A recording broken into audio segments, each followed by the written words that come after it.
que habíamos dicho, los primeros eran en cuestiones de los factores de riesgo. Y dentro de los farmacológicos,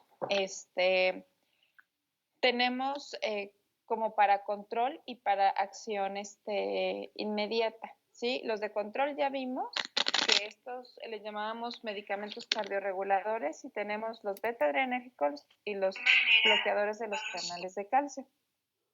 Los beta-adrenérgicos nos ayudan, hay que recordar que sobre todo a disminuir el gasto cardíaco y los requerimientos de oxígeno al corazón, ¿sí?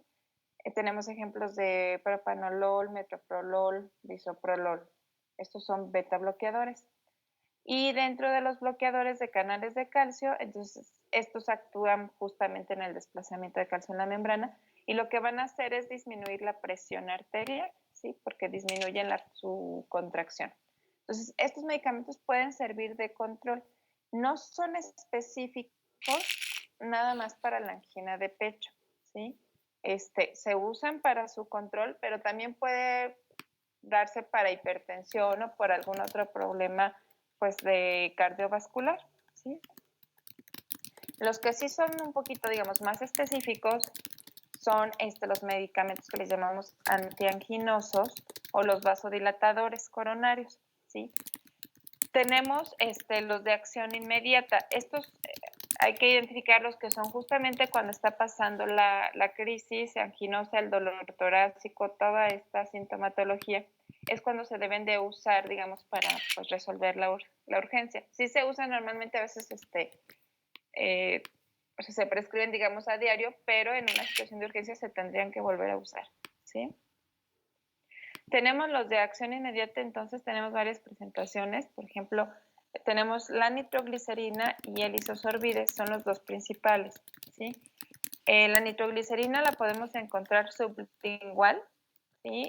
O en tableta, o ya sea que también en aerosol, como es en esta presentación. El dinitrato de isosorbide, que viene siendo es también sublingual. Hay otros que son inhalados, y otro, también el tetranitrato de pentraeritrilo. Está medio de trabalenguas, chicos. Y estas pueden ser también tabletas masticables, ¿sí? Incluso también hay ya parches, creo, de nitroglicerina, también se han utilizado. Por ejemplo, les comento lo que nosotros tenemos en el carrito rojo de urgencias, es, por lo regular tenemos isosorbide en tabletas, ¿sí? O isosorbide o nitroglicerina, las dos se van a utilizar. Las que tenemos nosotros, digamos, en la escuela, las tenemos de manera sublingual. Lo ideal es que, por ejemplo, si nosotros identificamos a un paciente con alguna enfermedad, alguna cardiopatía o alguna cardiopatía isquémica, lo ideal es que el paciente traiga consigo a la consulta su propio vasodilatador, porque es el con el que está pues acostumbrado, por así decirlo, ¿sí? Pero ¿qué pasaría si es una situación de urgencia y no lo tiene, o es un paciente que no se identifique? Bueno, nosotros contamos con estos, ¿sí? Por ejemplo, en la escuela pues no tenemos que es de aerosol, pero posiblemente algún paciente lo pudiera utilizar, ¿sí?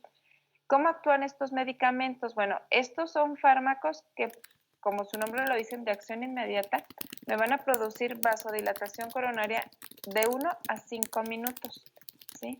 Y su efecto, pues, va a durar de 30 minutos hasta 3 horas. Digamos, tiempo suficiente para resolver la urgencia y para trasladar a lo mejor el paciente al hospital, ¿sí? Ahorita vamos a ver cómo se dan. Y bueno, existen también otros medicamentos aparte de por ejemplo, ya vimos los betabloqueadores, los bloqueadores de canales de calcio y estos antianginosos, pero existen otros que complementan, digamos, también todo el cuadro o todo el tratamiento de una angina de pecho, ¿sí? Que son los antiagregantes plaquetarios. Aquí ya repetí, pero los nitratos, bueno, son los mismos. Constituyen una línea de manejo combinado con los medicamentos igual que me van a producir relajación de la musculatura lisa. Y los antiagregantes plaquetarios viene siendo, digamos, la aspirina. Un paciente normalmente con un cuadro de angina de pecho se le va a recomendar como de manera preventiva, como le llaman de cardioprotector, este antiagregante, pues para evitar que se formen trombos. Si lo que puede ocurrir es una trombosis, pues hay que usarlo de manera preventiva, ¿sí? La ASA es la aspirina, ¿sí? Es el ácido acetilsalicílico, que es digamos, su sustancia activa, ¿sí? O también existe el dipiridamol. Estos son antiagregantes muy comunes. Existen otros como no lo puse aquí, el clopidogrel, también es otro tipo de antiagregante plaquetario. A veces le llamamos terapia dual. ¿Qué significa terapia dual? Que usan dos antiagregantes plaquetarios. Por lo regular usan a veces aspirina y clopidogrel, ¿sí? Y bueno, esto ha ayudado la aspirina a que se disminuya la reducción de ataques coronarios o infartos al miocardio.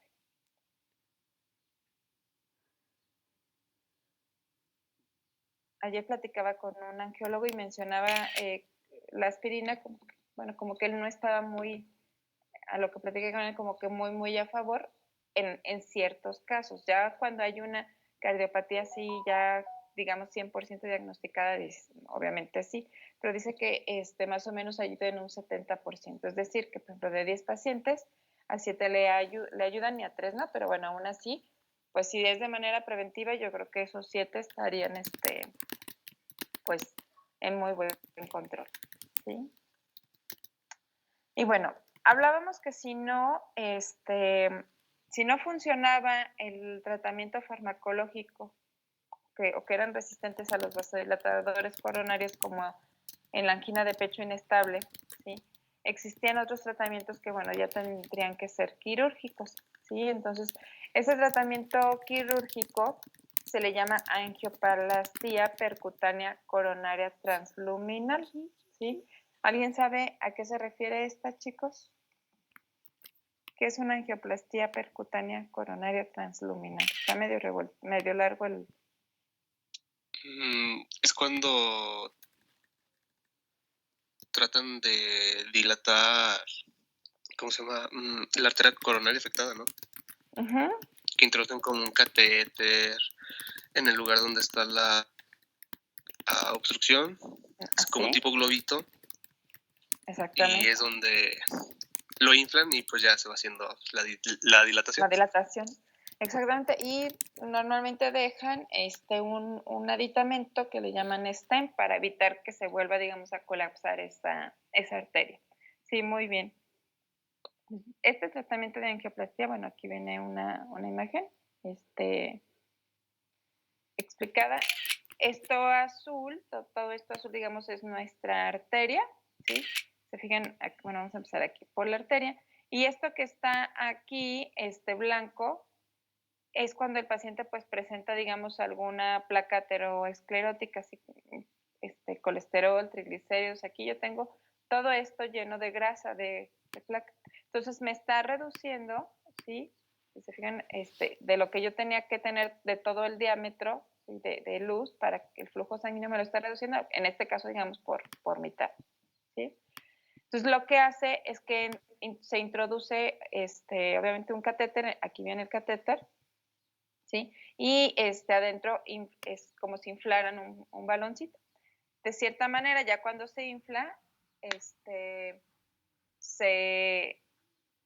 pues se dilata la arteria y bueno, ya tenemos una arteria, digamos, ya no está angosta, ya está más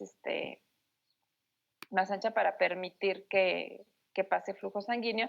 Y bueno, y lo que está haciendo es que está comprimiendo toda esta placa ateromatosa, que era lo que me estaba reduciendo el diámetro, ¿sí? Ese sería un procedimiento con el baloncito. Muchas veces dejan, les digo, un aditamento. Déjame cambiar tanto. ¿Sí? Bueno, luego ya, una vez que ya dilataron la arteria, pues obviamente sacan el catéter y bueno, ahí ya queda la arteria, digamos, otra vez ensanchada. Este es en sí la angioplastía transluminal percutánea coronaria. ¿Sí? Ya digamos, en otras imágenes, la volvemos a colocar. Tengo mi arteria, ¿sí? Esta o amarillo es la placa ateromatosa que me está impidiendo el paso de flujo sanguíneo al volumen adecuado, ¿sí? Por lo tanto, entonces se introduce un catéter y adentro del catéter tiene un globito, ¿sí? Ya cuando está el catéter adentro, se infla este globito y bueno, ya tengo yo un diámetro más ancho, ¿sí? Se fijan, ya se infló. Se comprimió la placa ateromatosa. Aquí la intención muchas veces es dejar algo, un aditamento que no permita que otra vez se vuelva a oprimir esta arteria para que no tener esta obstrucción. Entonces dejan este aditamento, si se fijan, ese es como esta malla.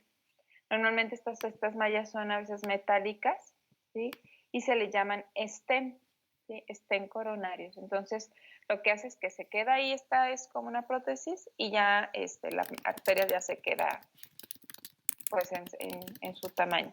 ¿Para qué? Para que pueda pasar el flujo sanguíneo. Vamos a estar hablando de, perdón, vamos a estar hablando en este tema de cardiovasculares, también de las prótesis valvulares, ¿sí?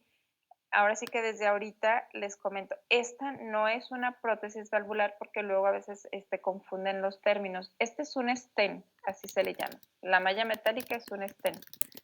Si ustedes buscan, digamos, qué es la definición de stent, le van a encontrar como una endoprótesis, pero no es una prótesis valvular como tal. La prótesis valvular pues va directamente en las válvulas del corazón y va en las arterias. No sé si me entienden la diferencia. Sí, doctora. Ok. Si nada más les comento porque luego el manejo odontológico de una prótesis como tal ya valvular es muy diferente al stent, sobre todo para aplicar profilaxis antibiótica. Entonces nada más por eso se los comento. Entonces, esos tratamientos entonces incluye el stent, que yo le coloco que es una endoprótesis o un aditamento, ¿sí? Ese es uno. Y otro tratamiento quirúrgico es el bypass. El bypass es como un puente coronario, es una desviación, ¿sí? Nosotros tenemos algunas arterias que van a estar dañadas, entonces lo que hace el médico es, digamos, como cortar y unir a otra arteria que esté sana, ¿sí? Se reemplazan esos vasos sanguíneos. Ese sería el bypass. Normalmente, por ejemplo, toman por la femoral de la pierna y ahora sí que la colocan al corazón, ¿sí? Entonces aquí tenemos los dos tratamientos quirúrgicos. El stent, que le digo por lo regular va metálico, ¿sí? Y aquí sería un bypass. ¿Se fijan? Así como que tomaron un injerto de algún otro lado, normalmente son de las piernas, y pues aquí a lo mejor reemplazaron la arteria que estaba dañada, ¿sí? Si no es viable, a lo mejor el stent, que esté la arteria muy, muy dañada, muy tapada, pues seguramente lo ideal sería el bypass, ¿sí? Hay que valorar qué es mejor para cada paciente, ¿sí?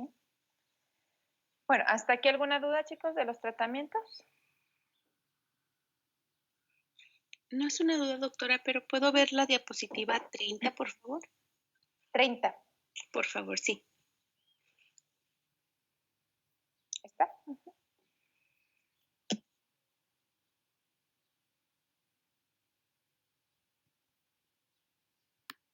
¿Listo? Ya, muchas gracias. Ok. Muy bien. Ok, entonces, una vez que ya entendemos lo que es la angina de pecho, los tipos de angina y los tratamientos médicos para la angina de pecho, vamos a ir al manejo dental, ¿sí? Por lo regular siempre así va a ser nuestras presentaciones. Vamos a hablar de la enfermedad, de los medicamentos y luego también ya específicamente el manejo dental, que bueno, es lo que nos va a ayudar era el objetivo de la materia que vimos al principio.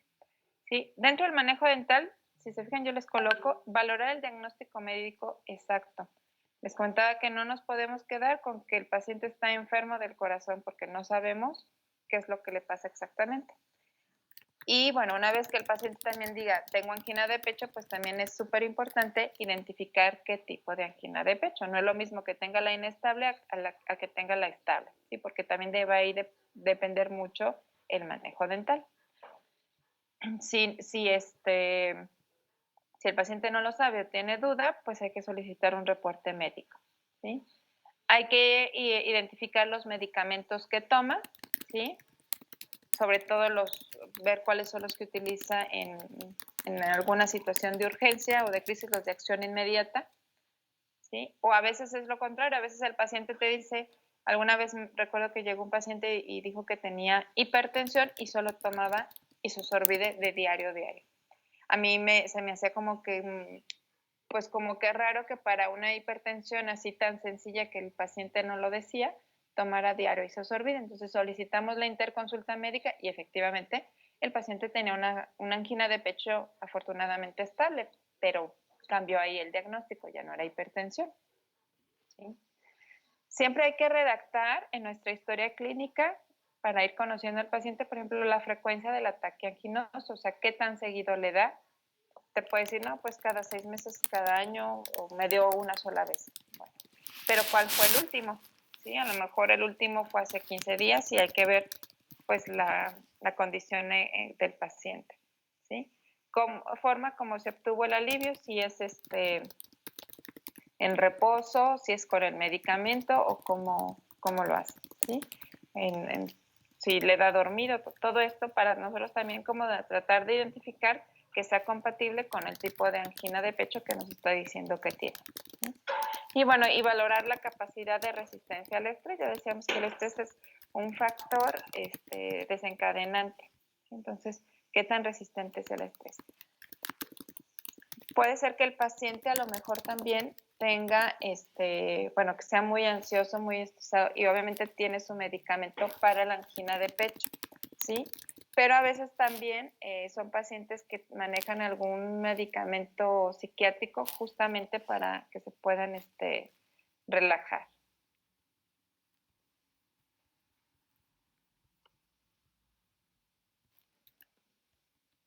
Bueno, dentro del manejo dental de la angina estable, ¿sí?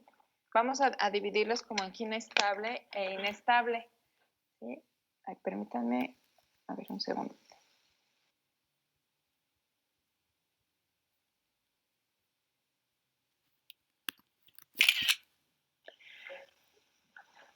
Sí, muy bien. Bueno, dentro del manejo dental de la angina estable, ahorita vamos a hablar de la inestable, bueno, hay que consultar con el médico, si ya les mencioné, si hay alguna duda sobre el control, ¿sí? Hay que tratar de evitar eventos estresantes o extenuantes, o sea, ¿cómo tratamos esto en la consulta dental? Siempre a partir de ahorita, digamos, no quiero que se lo aprendan como receta de cocina, pero muchos manejos dentales de ciertas enfermedades les van a decir, citas libres de estrés. ¿Cómo sería una cita libre de estrés? Si ya con, digamos, llegar a la consulta dental, el paciente se estresa. Entonces, de nuestra parte, pues tratar de tener todo, digamos, bajo control, ¿no? Todo a tiempo, que ya esté preparado el material, que no se nos olvide nada, ¿sí? Porque luego, pues ahora sí que también el paciente percibe nuestro estrés, ¿sí? Que estemos seguros de lo que vamos a hacer. Obviamente, si es una cita larga, estresante, pues también no asustar al paciente, pero decirle, ¿sabes qué? Si va a ser un procedimiento tardado, te voy a ir avisando. Darle confianza, ¿sí? Entonces, más o menos así podríamos evitar estas citas. A todos estos pacientes con problemas cardiovasculares, siempre se le tiene que tomar la presión arterial. Bueno, aquí digo, tomar tensión arterial y pulso en cada cita y se debe de registrar sus citas. ¿En dónde? Pues en el expediente, ¿sí? Y de encontrar cifras superiores al 20% más de sus cifras base o superiores a 160 sobre 100, se debe de suspender la cita y pues referir al médico. Nosotros podemos atender a los pacientes hipertensos de una cifra normal, se le puede aumentar un 20% más, ¿sí? Pero que ese 20% más no exceda el 160-100, ¿sí? ¿Recuerdan a lo que se refiere sístole y diástole? ¿Qué está pasando en la diástole?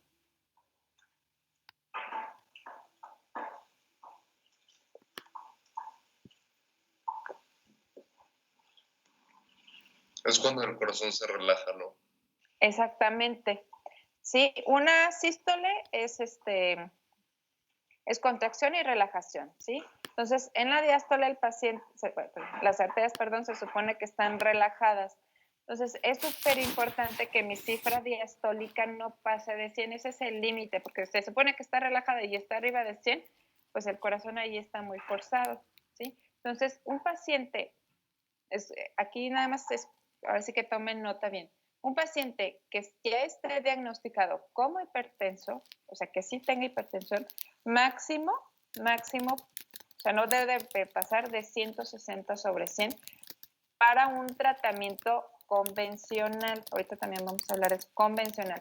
Quirúrgicos sí deben de estar más controladitos, ¿sí? Porque pues, va a haber el riesgo ahí de sangrado, ¿sí? Si el paciente no es hipertenso, pues debe de mantener cifras normales, ¿sí? Aquí no, hay máximo 160, 100, no, pues me está diciendo, o sea, no es hipertenso, ¿sí? Esa es una. Y para tratarlos, no va a traer, pues obviamente si es hipertenso, a lo mejor no va a traer sus cifras estables y se le puede manejar un 20% más. Es decir, ¿cuál es la cifra de presión arterial normal?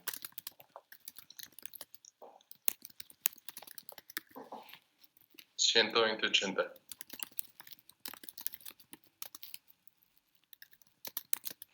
¿120/80?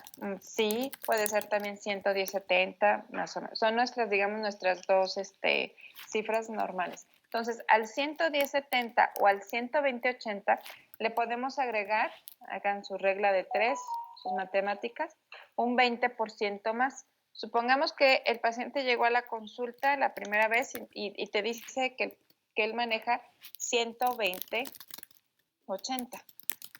Siempre. Le tomas la presión y ¿cuánto sería un 20% más para ese paciente?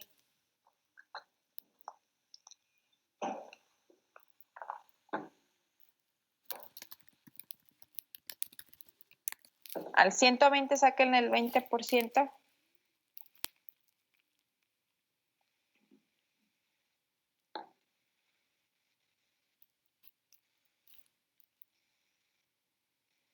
A ver, 24. Es 24. Okay. Muy bien. Ya iba a ser aquí, ya iba a sacar el pizarrón. Ok, al 20, ese 144/96, doctora. Exacto. Al 120 yo le estoy entonces sacando, ¿sí volvieron a verle mi pantalla? ¿O ya no?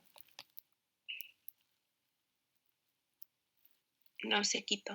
Perdón. Doctora. Iba a poner la pizarra. Bueno, déjenme ponerla tantito. Al 120, aquí me dicen si lo ven.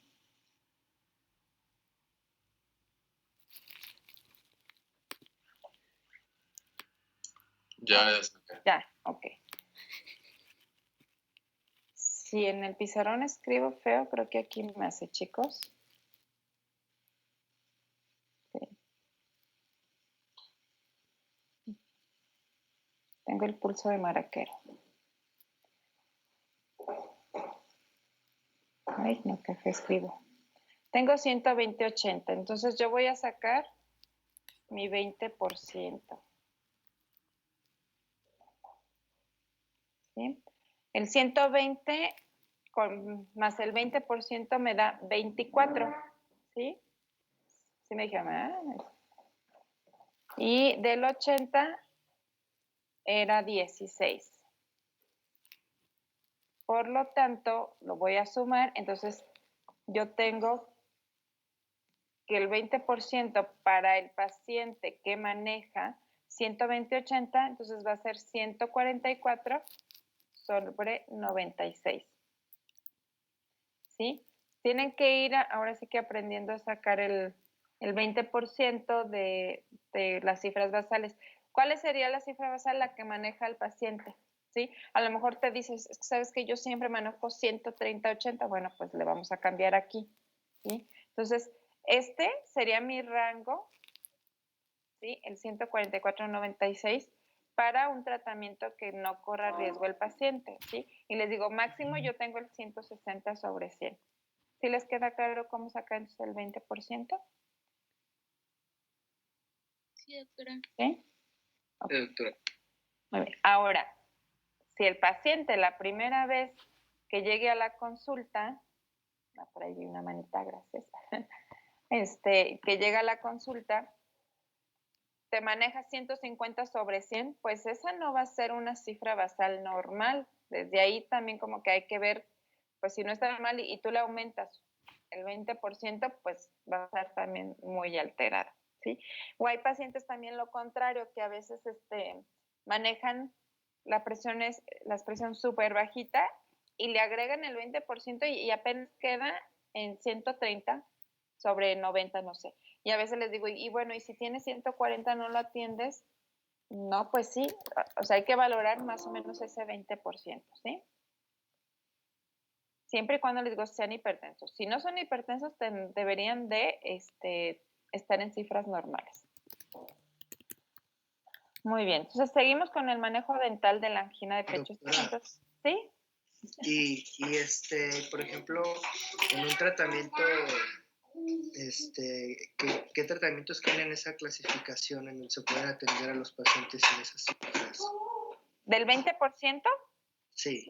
que nada más no sean quirúrgicos, o sea, nada de cirugía. Okay. Puedes hacer profilaxias. Sí. Sí, nada más digo quirúrgicos. En quirúrgicos sí se recomienda que no sobrepase de los niveles normales, porque bueno, vas a utilizar pues vasoconstrictores, a lo mejor en el anestésico, obviamente va a haber sangrado, ¿sí? Entonces se recomienda entre 130/80 y 140/90 máximo para una cirugía, para que no tengas riesgo, ¿sí? Si tu 20% a lo mejor fíjate, a lo mejor tu 20% de un paciente es 150/95 y le vas a hacer una resina, máximo 150/95 se la puedes hacer, no hay problema. Pero si le vas a hacer cirugía, ahí sí que no te pase de 130/80, 140/90. ¿Sí? Ahí sí no vas a tomar en cuenta, digamos, el 20% para las cirugías, sino tratamientos convencionales son los que no son quirúrgicos. ¿Sí? Bueno, entonces dentro del manejo dental de la angina de pecho estable, pues hay que checar entonces el diagnóstico, los medicamentos que toma, ver redactar bien en la historia clínica todas las características de su angina de pecho, ¿sí? Tomar signos vitales, presión arterial y pulso, ¿sí? Y bueno, aquí también dice solicitar al paciente los vasodilatadores de acción corta que le hayan prescritos y tenerlos disponibles en caso de emergencia. Les digo, a lo mejor el paciente utiliza el vasodilatador, no sé, en presentación de parche o en el del aerosol, bueno, o es alguno ya como de nuevas generaciones, es recomendable que el paciente lo lleve. Normalmente el paciente ya con angina de pecho diario va a cargar sus medicamentos por cualquier cosa, ¿sí? Pero aquel que no sepa, pues en el carrito rojo les digo, tenemos estos dos. Por lo regular, creo que la última vez que vi teníamos solo isosorbide. Pero a lo mejor en otra clínica hay nitroglicerina, solamente identificar que son vasodilatadores coronarios, ¿sí? Si son citas muy estresantes, ¿sí? O que lo ameritara, pues una psicosedación si fuera necesario. Obviamente también hay que valorar si no tiene otras condiciones sistémicas que se le contraindicaran. En la escuela sí hacen psicosedación, pero solo a pacientes digamos como odontopediátricos, ¿sí? O sea, no un paciente a lo mejor de 60, 70 años que diga, yo quiero sedación, pues en la escuela no se pudiera hacer por la demanda que hay, ¿sí? Le dan prioridad a los niños. Pero a lo mejor ya en un manejo particular, pues se pudiera hacer. Se recomienda un uso profiláctico del vasodilatador en casos de trabajos extenuantes o de mucha tensión, en cirugías o prótesis extensas, ¿sí? El paciente pues va a su consulta dental y les digo, a veces no es que esté muy complejo, pero a lo mejor vas a tallar, no sé, 5 o 6 dientes la primera vez, vas a quitar coronas, vas a colocar provisionales y obviamente va a ser una cita muy, muy larga. Los pacientes se empiezan como pues a cansar, a estresar, pues a estar ahí acostados con la boca abierta. Entonces se puede recomendar, si sabes que es un procedimiento largo, ¿sí? O que sí vaya a haber mucha tensión, puede estar un vasodilatador antes, así es por eso uso profiláctico antes de la cita, ¿sí? ¿Sabe qué? Hoy vamos a tardar, entonces se puede tomar su medicamento antes para que esté bien relajadito y esté bien vasodilatado, ¿sí? Si la una resina que no va a estar tardar, pues obviamente no. Aquí nada más situaciones estresantes o muy largas. Y las citas de preferencia en la tarde. La mayoría, pues ahora sí que más bien, todos los pacientes con problemas cardiovasculares, perdón, se recomiendan, ¿sí? O hipertensos, se les recomienda que sus citas sean más que nada por las tardes en lugar de en la mañana. ¿Sí habían escuchado esto, chicos, o por qué creen?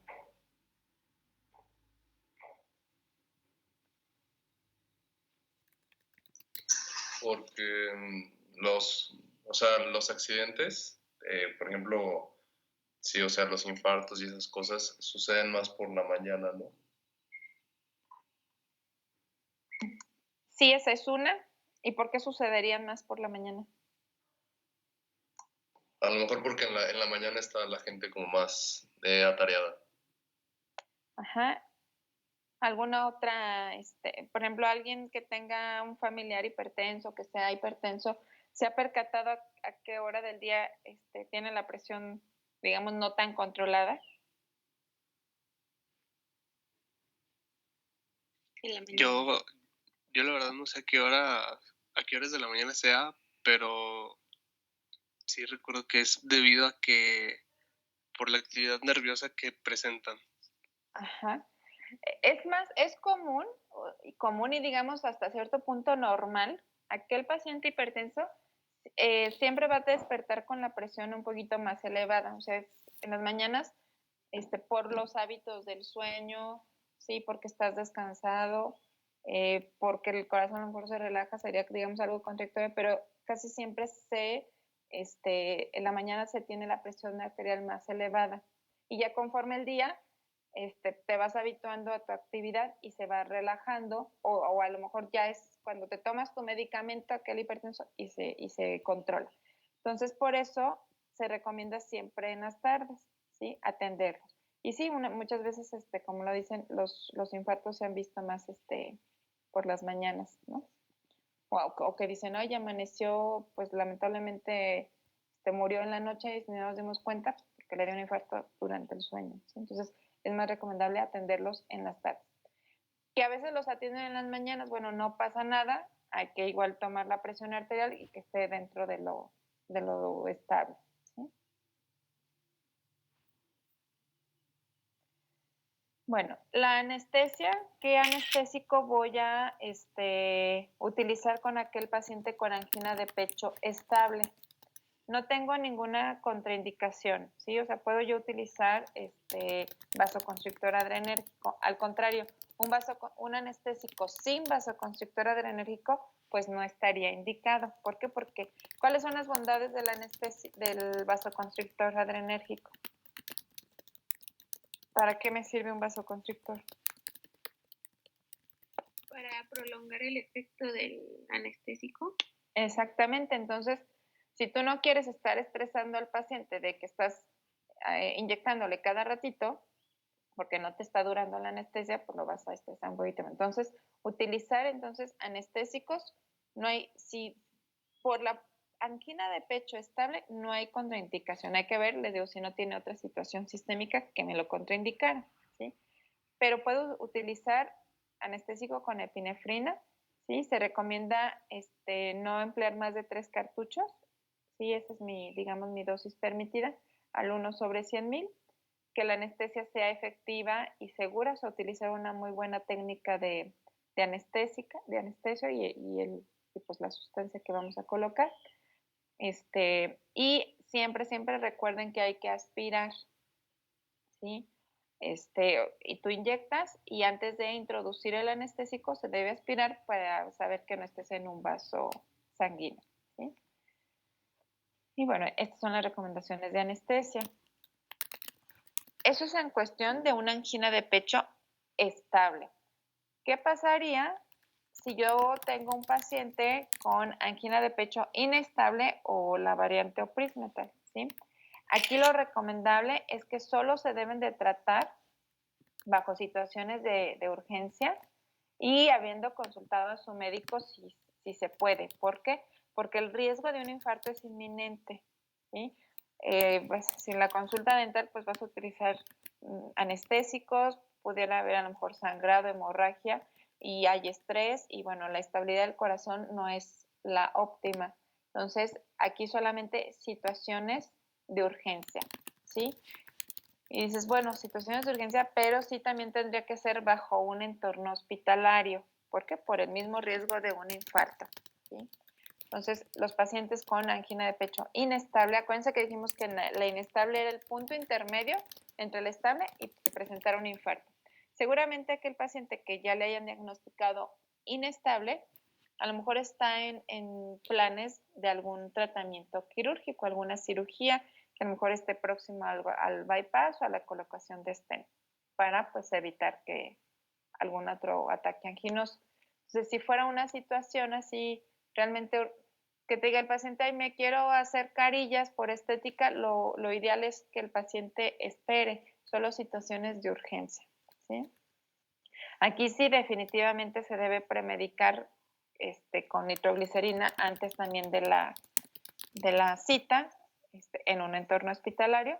Y bueno, terapia antiestrés, o sea, psicosedación y oxígeno. ¿Para qué? Pues para que el paciente esté más tranquilo. Por eso le digo que esto sería en un entorno hospitalario. ¿Sale? En la angina inestable, sí, está contraindicado, aquí sí está contraindicadísimo, el empleo del anestésico local con vasoconstrictor adrenérgico, ¿sí? Por lo que se debe seleccionar entonces un vasoconstrictor como la felipresina. Aquí en México se está batallando, creo que para adquirir estos anestésicos, ¿sí? Por ejemplo, el Pristezin F o antes se usaba el Citanés. Estos son, incluso, yo me acuerdo de mis tiempos cuando los conocíamos, es el para el hipertenso. Bueno, sí puedes usar vasoconstrictor adrenérgico, pero en ciertos casos se tiene que cambiar por una felipresina. Es mejor que usarlo sin, de plano sin vasoconstrictor, ¿sí?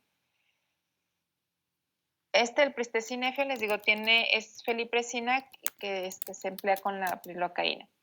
Actúa a nivel venular, ¿sí? Entonces, ayuda un poquito más ahí a la vasoconstricción. ¿Qué pasa a los pacientes que no, por ejemplo, ahorita si, no sé, en la escuela creo que no tenían de Pristezin F, pues a lo mejor tienes que valorar el procedimiento y ver qué le vas a poner, pues, para usar algún, bueno, perdón, iba a ser un entorno hospitalario.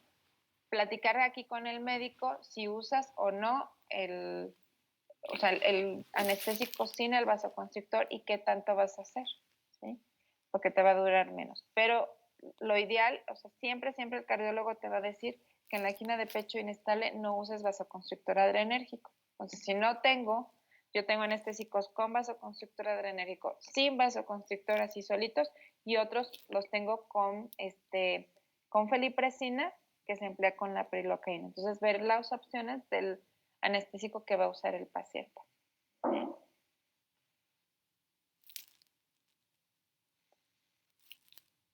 Ok. Ahora, vamos a ver el manejo de una urgencia médica. Es decir, llegó el paciente a la consulta dental y tiene una angina de pecho, esperemos que estable, ¿sí? Checaste signos vitales y todo estuvo bien. Pero resulta que durante el procedimiento pues está presentando un ataque coronario, un ataque anginoso. ¿Tú qué puedes hacer? ¿Sí? Pues primero hay que identificar y cerciorarnos que, bueno, que sea un cuadro de dolor anginoso, ¿sí? ¿Qué va a presentar el paciente? ¿Quién me dice? ¿Qué va a sentir? Imagínense, el paciente se empieza a sentir mal, ¿qué les está diciendo que tiene? Dolor en el Pecho. lado izquierdo, mi brazo. Ajá, ¿sí? ¿Qué más? Iba a llevar los brazos hacia el pecho en la Ajá. posición de... Ay, no recuerdo cómo se llama esa posición. Ajá, el signo de Levin. Sí, entonces va a tener el cuadro así de, oye, ¿sabes qué? O sea, vas a empezar a ver al paciente como que se va a querer incorporar, se va a querer sentar, porque a lo mejor todo recostado les falta el aire. Si tienen disnea, se va a empezar a agarrar, oye, tengo dolor. Aquí hay que ver bien, a lo mejor el paciente empiece con dolor nada más de la mandíbula y pues tú piensas que le está faltando anestesia, ¿no? Entonces hay que ver también, o sea, a ver, ¿siente dolor de algún ataque anginoso o algo dental? Una vez que ya te cercioraste, no sabes que sí es una angina de pecho, pues hay que suspender el tratamiento dental, ¿sí? O sea, quita todo lo que esté en boca, ¿sí? Y que todo, para que pueda sentirse cómodo.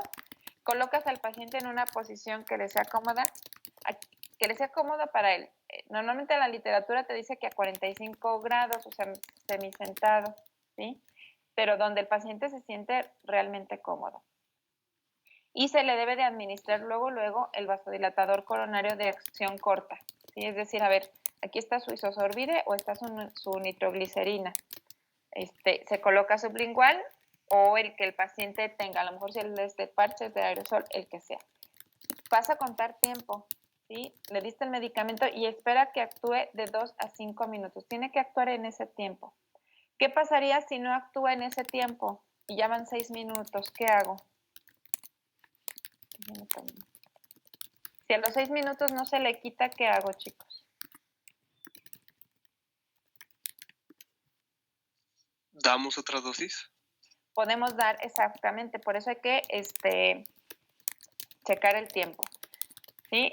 Hay que estar monitoreando entre esos 2 y 5, entre esos 2 y 5 minutos que dimos el primer vasodilatador, hay que monitorear signos vitales, o sea, es decir, checarle la presión, pulso, ¿sí? Y hay que administrar oxígeno, ¿sí? Tenemos oxígeno ahí en el carrito de urgencias porque le está faltando aire. Con la cánula nasal y más o menos a 6 litros por minuto, ¿sí? Si no se le quita, hasta aquí van ya 5 minutos. Si no se le quita el dolor en 5 minutos, vas a dar otra dosis de otro vasodilatador, ¿sí? Y tienes que esperar igual respuesta en 5 minutos. Entonces aquí ya van 10 minutos. Si no se lo logró el alivio del dolor en esos 10 minutos, tienes oportunidad todavía de dar otra tercera dosis del vasodilatador y bueno, y buscar ayuda médica para trasladar al paciente. Si se fijan aquí, ya van 10 minutos y aquí otros 10. Tengo los 20 minutos que me dice que puede durar una angina de pecho. ¿Sí? Si estoy pasando estos 20 minutos y no se le quita, es porque el paciente puede estar sufriendo un infarto, ¿sí? Entonces, puedo dar hasta 3 dosis de vasodilatador cada 5 minutos. Hay que checar muy bien el tiempo y entre esos checar signos vitales y dar oxígeno. ¿Sí? ¿Sí les queda claro más o menos hasta aquí?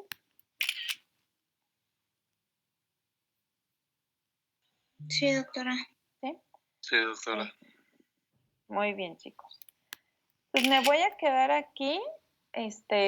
Vamos a seguir revisando todo lo del manejo dental de la angina de pecho y bueno, y algunos exámenes complementarios, medicamentos y todo la próxima clase. Yo creo que ya la próxima clase terminamos este tema de angina de pecho y continuamos ahora con el de infarto, ¿sí? Déjenme nada más descargo la lista de asistencia. Si no hay alguna otra duda o comentario, chicos.